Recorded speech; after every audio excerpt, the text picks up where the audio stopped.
Hello, मैं स्वागतिका। आप देख रहे हैं जनता एक्सप्रेस।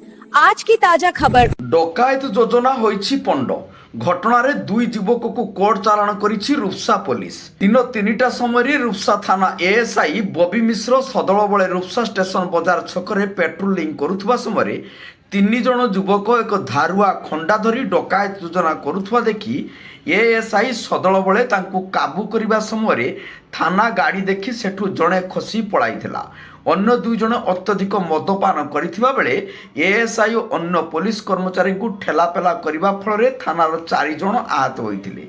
2 युवक को काबू करिबारे सफल होइथिला पुलिस। परे थाना को बांधी नहीं आसीथिला।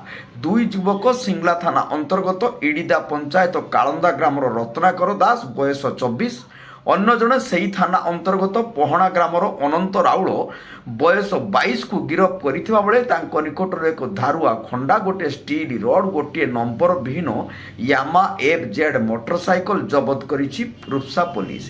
केस नंबर 20/2026 मूले गिरफ करी अधिक तदंत जारी रखिबा सहित उक्त योजनार सामिल थिबा अभियुक्तों को तदंत करी तुरंत गिरफ करा जिबा कथा रूपसा थाना अधिकारी सौम्यचित मिश्र सूचना देइछन्ति।